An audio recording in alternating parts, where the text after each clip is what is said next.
He's a life care planner. We have, perdón, de nuevo.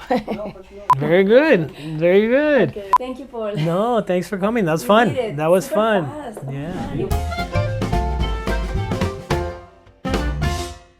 Welcome to Nurse Talkcast. Today we have Paul Ramos from Miami. He's a physical therapist, also a certified life care planner. Welcome, Paul. Oh, thank you. Glad to be here. Excellent. I have a lot of questions that we can be asking you, but I would like to begin with this. What is exactly life care planning? Well, the best way to answer that question would be I'll give you the definition of a life care plan. That's the definition used by the International Academy of Life Care Planners. So a life care plan is a dynamic document based on published standards of practice, comprehensive assessment, data analysis and research, which provides an organized, concise plan for current and future needs with associated costs for individuals who have experienced catastrophic injury or have chronic health care needs. So that's a bit of a mouthful, but the way I like to explain it to my clients and to others is that a life care plan provides a roadmap for an individual who suffered a catastrophic injury or illness on what services and goods, supplies, etc. they're going to need for the remainder of their life. So that would be anything from medical care and evaluations, therapy, equipment, durable medical equipment, medications. Do they need a surgery? It really is quite detailed, and sometimes it goes down to the very last aspirin. All right, Paul, and what is your background about life care planning, and how did you get interested in this field? Okay, so my background is I'm a physical therapist by training. I graduated back in 1994, I think. So I was practicing physical therapy for decades, and I became interested in life care planning through a friend and mentor. And then I became certified as a life care planner 13 years ago or so, and I've been doing it ever since. So I'm board certified in geriatric physical therapy, so that's kind of where my focus was clinically.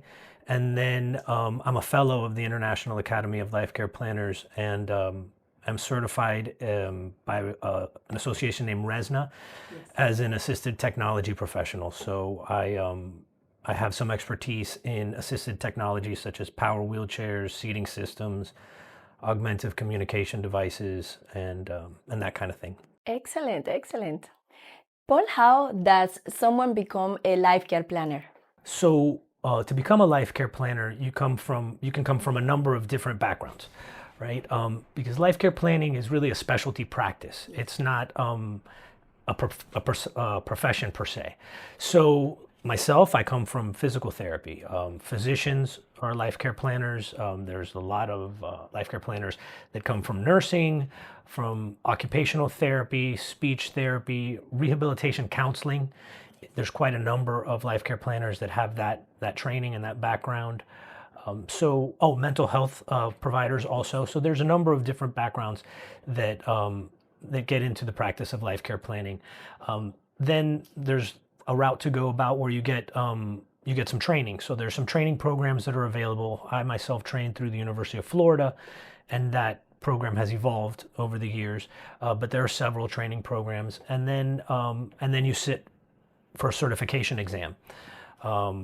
There's also, I believe, a few certification exams, depending on which route you take.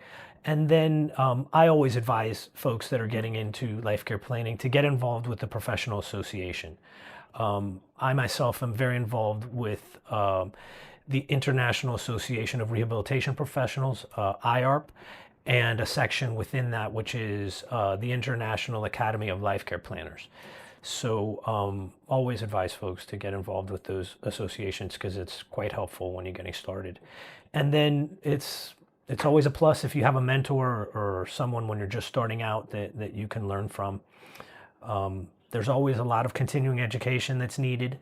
So once again, the professional associations play a part in that, but not dissimilar to nursing or physical therapy. Yes. You know, you constantly have to be learning because the practice evolves over time.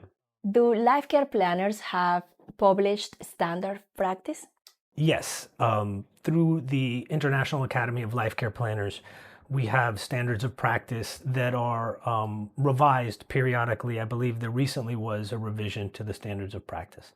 In addition to that, there are consensus and majority statements that kind of help guide the practice of life care planning, and those will be under revision shortly, I believe, next year. So yes, there are standards. Excellent. In what areas are life care plans useful? Well, life care plans were born out of case management and are still used in case management. They're also used in personal injury and medical malpractice litigation. Life care planners are often retained as either a consultant or as a testifying expert. Life care plans are used in a dissolution of marriage, in probate court, in estate planning, in discharge planning, and as I mentioned, in case management, and very likely other areas as well. Excellent. What common diagnoses do you see in life care planning? Well, it's quite varied. There's often individuals that have suffered spinal cord injury or brain injury. A life care plan is quite useful.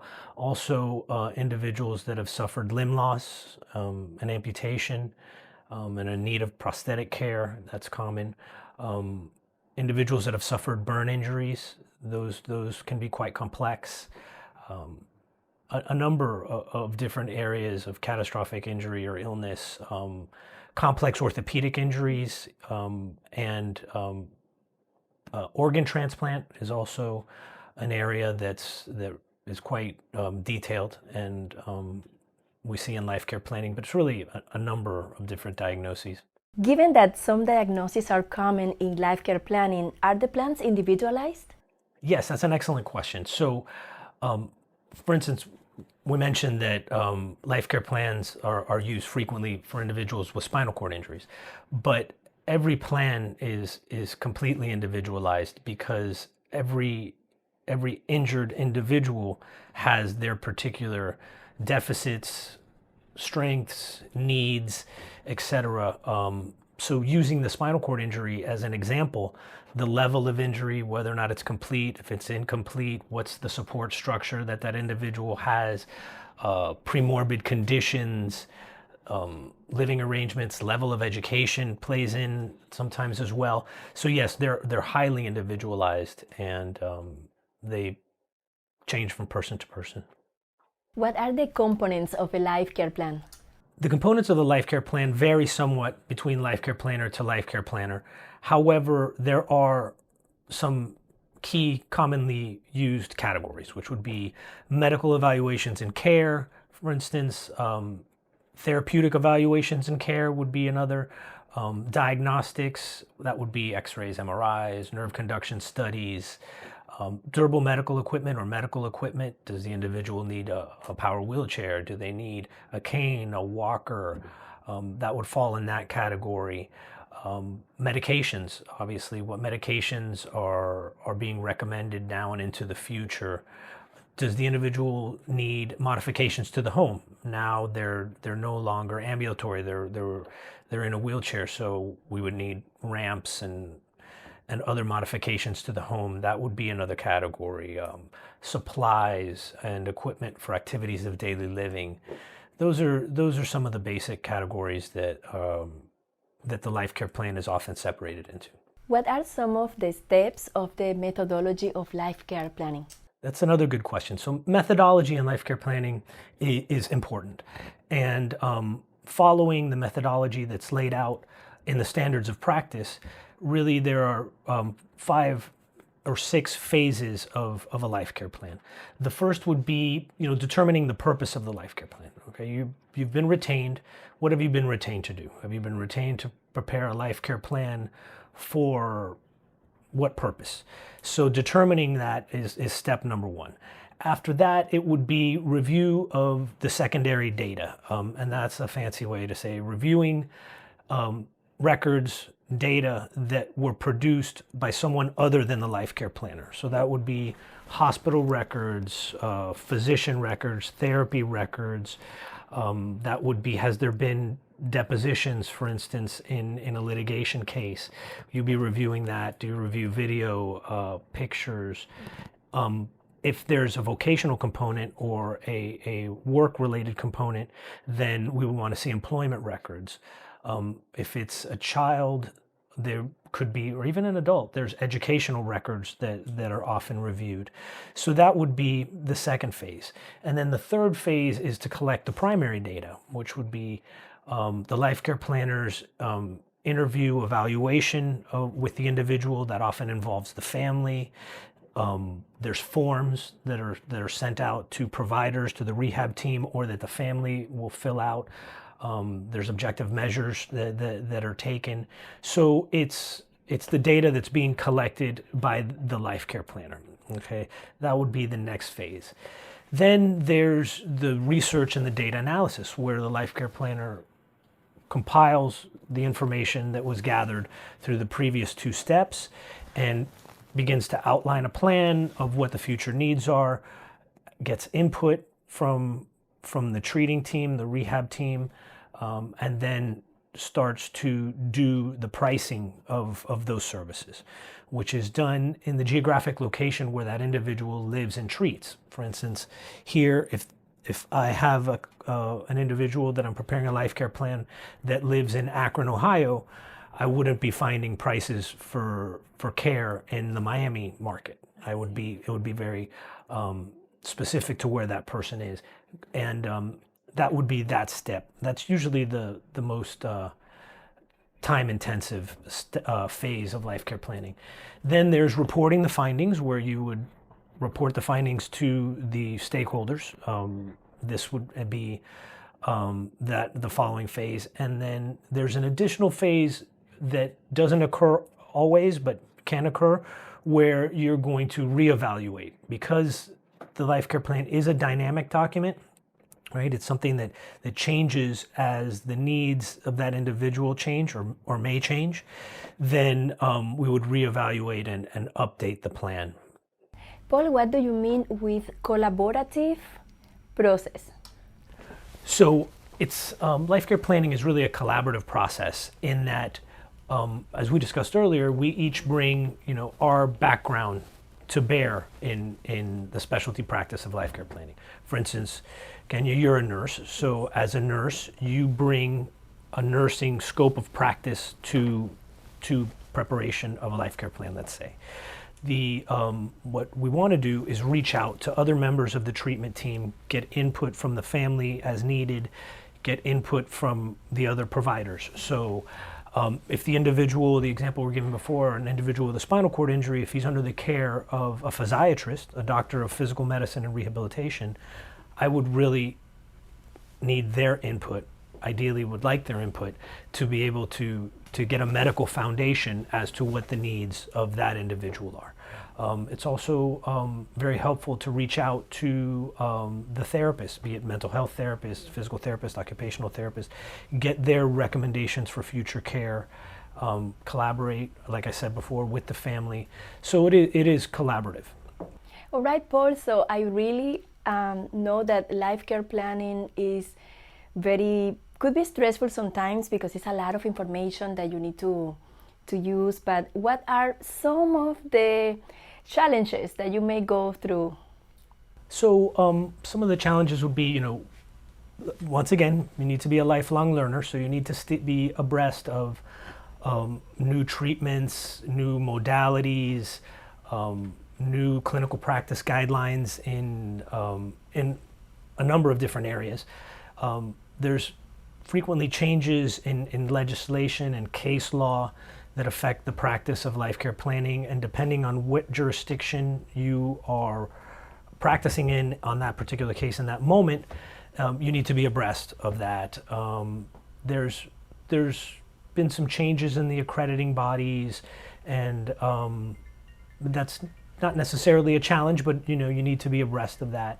Once again, being involved in the professional association is very helpful to stay up to date.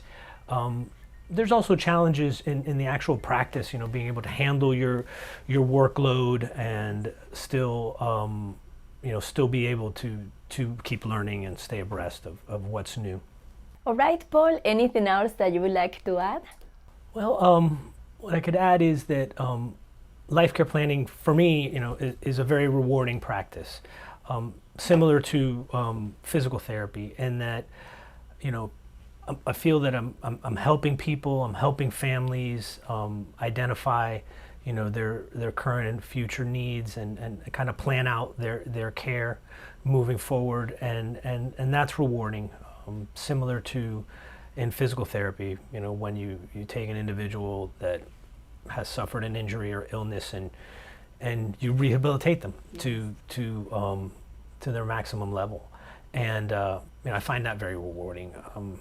I also I'm very involved in the life care planning community, and I find that very rewarding as well. We have a great group of professionals, and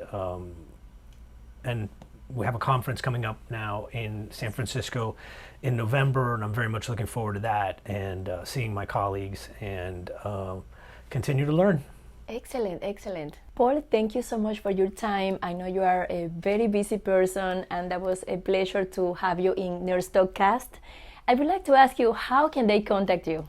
Okay, so Comprehensive Rehabilitation Consultants, which is our practice, we have offices in Buffalo, New York, in Broward County, Florida, in Miami-Dade County, Florida, and we do cases all over the country.